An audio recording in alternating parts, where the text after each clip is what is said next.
special place in my heart, but I get to put your gear on other heroes now. Hey guys, Fusebox back on Raid Shadow Legends, and in my absence, I did manage to pull a Void Legendary. It's been a while, so I was grateful to see it. I looked at this guy, Terrace the Fierce, hadn't heard of him, right? Had no idea who he was. I saw him playing a lute. Every now and then you'll see him sitting there playing a lute with his leaned up on a barrel. I was like, he must be a support champion. Nope, this guy's awesome. This guy can change your account. Absolutely a brilliant champion that can be used just about anywhere. So we're going to jump into him. I'm really, he's one of my favorite arena nukers as of now. So let's look at his skills, his build, his masteries. Here's what you need to know. He's Void. He doesn't care about affinities.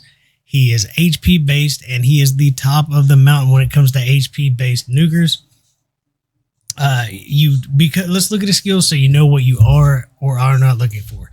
So I'm focusing on arena. So the two things that do need accuracy is his attack down on his 2-hitter A1. This also fills the turn meter of all allies by 5% for each crit. It's a 2-hitter. That's 10% turn meter boost for your team every time he takes an A1. Super cool ability for an A1. But if you want the decreased attack, make sure to bring the proper amount of accuracy. I squeezed him in at 200 so I can use him on dungeons, things like that, and then went for all-out damage in arena. That's what I've done. If you need the accuracy, if you're taking him into hard Doom Tower and you want to use this ability as well, a 2-turn stun, he can just lock somebody out for 2 turns. That is huge. So absolutely, those are the only two things he will need accuracy for. Otherwise, you can just ignore it because everything he does is amazing afterwards. This hits like a truck. Single target, stun for 2 turns if you have the accuracy. He deals double damage to anybody who has the same or more attack as him. He has low attack. So this is going to happen pretty much all the time, especially in arena where almost everybody that matters has some attack built into him. So he does have a nice low base attack. Now, I've got some pieces with attack hidden on him. It's just the way it is, but I tried to keep it as low as I could. Passive effect. If you have Marishka, the Unbreakable, on your team, anytime she is attacked, he's going to use this skill. Hit him. In that case, you might actually, if you have her, you might actually want the accuracy because he's going to get that 2-turn stun and a big hit on anybody that touches her. So that's super cool too. I don't have her, of course. So here we go. The A3. This is, you want to combine this with one of his passives to understand. He attacks all enemies, decreases the damage increases by 15% for each buff on your allies. A lot like Seer, right? The only difference is instead of ripping your buffs off, he increases their duration. Legendary Seer ability, absolutely a wonderful ability. He also heals himself 5% for each buff that he did increase the duration on. This is great. He's going to keep himself alive, and you'll notice in one of his passives that he can take, because of his passive, max HP damage, locking him out from his full HP. This will actually heal that and fix it. So not only is he healing himself, he's repairing the max HP damage from this passive.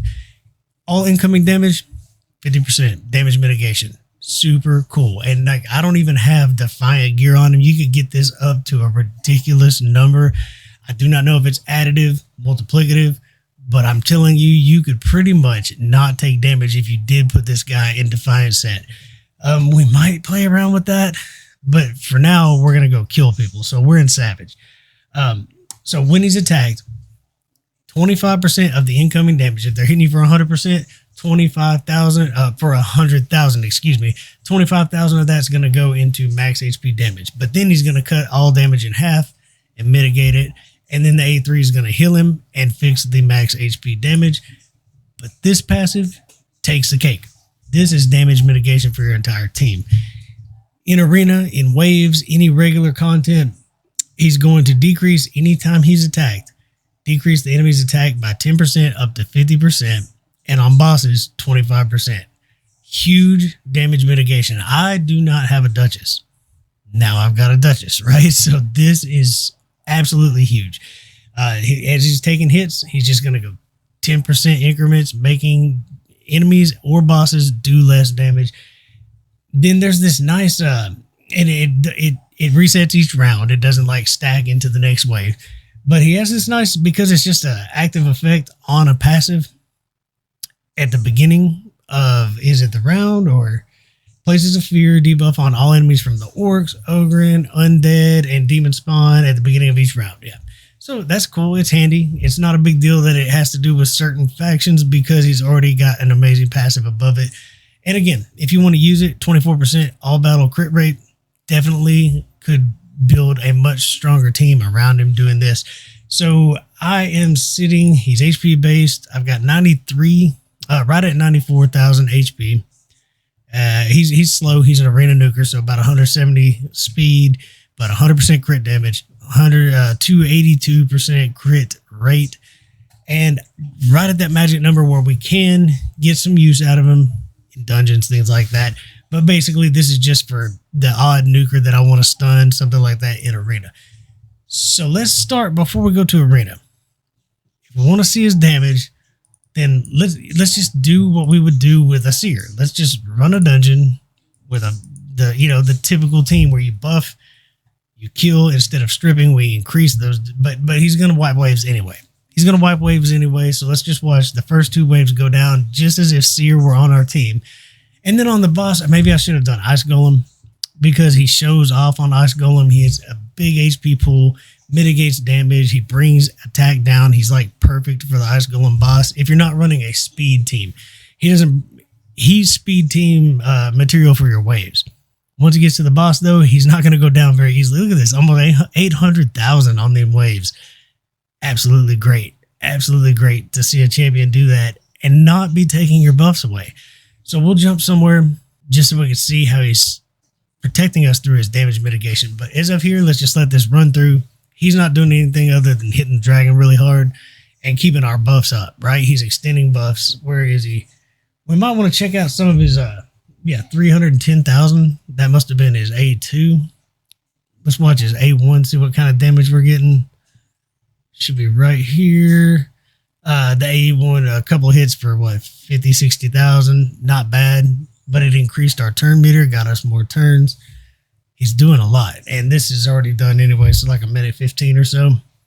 Not too bad for not like really making a speed team. Pretty amazing champion. So of course, other than poisons, he's doing the lion's share, right? He's doing most of the work. So let's real quick get into my favorite place. Let's go to arena. Okay, we want to see a couple things. We want to see him nuke, and we want to see him survive on a team that takes a minute to kill and then whittles their attack down, stands there strong without dying. So let's try to kind of find both teams. There's a lot of damage output here, so let's go in with a strong, I think I've got, here we go, a team that's just nasty about staying alive. We have no debuffs. He's just there to do damage and survive and weaken all these damage dealers that are going to be able to, both of them, when they die, they'll go unkillable. So Hegemon's going to try to lock us up. Hopefully we cleanse that quickly. And basically we're relying on protection and then getting around to him. We'll slow it down when we get towards our turn. Right now we're just clearing their buffs. Hopefully going to cleanse ourselves right here. And without any debuffs. And so you see his max HP's taking some damage. Without any debuffs, just nuke them. Did you see that big hand come down? We're going to have to watch that again. I'm going to keep that on ×1. That was cool. I haven't noticed that. It's so fast. Okay, so there's a nasty team for sure. I don't want it to take forever. So let's just go in and nuke somebody down. Let's go in here. Let me just set up this team, and we'll swap her out for the big boy. Where is, right there.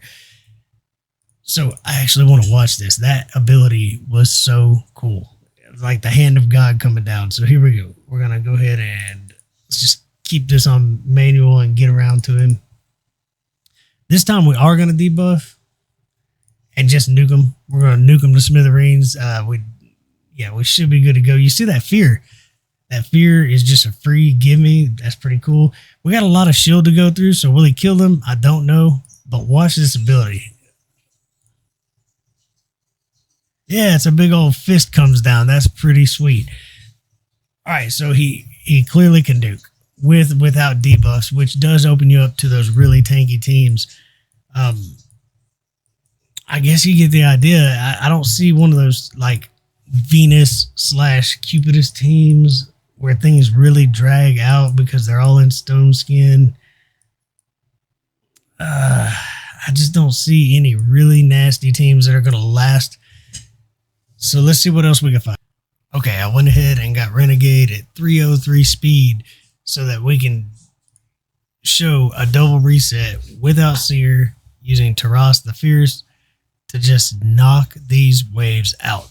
This is great. So the regular, right? Debuff, buff, buff, slam, reset with Kymar. We don't need a second Kymar because 3-turn cooldown. So we reset, we buff, we kill, we come in, and now Renegade resets, we buff, we kill, we slam. Absolutely awesome. So awesome. So now we can even consider taking Flawless Execution instead of Helm Smasher for this case scenario. But Helm Smasher usually is going to outshine in Arena. So you got some choices to make. But right now, with Helm Smasher, everything seems fine. But as we get higher, we're on 73 or 74 right now. And as we get higher, we may either need more damage, more buffs, something to that effect. But absolutely flawless, awesome. We don't even need 2 Kymars because of his low cooldowns compared to Seer. So 15 turns just rocking right through all of our Doom Tower. Definitely awesome. This is my new favorite nuker. Real quick, I'd like to show something. Let's go back into Arena. Let's find... so real quick, let's just take him in on a team with some support. Just some support. Somebody who can cleanse him, protect him a little bit, heal him back up a little bit. Because he's going to stand toe-to-toe with anything they throw at him, right? So we can go ahead and get rid of that.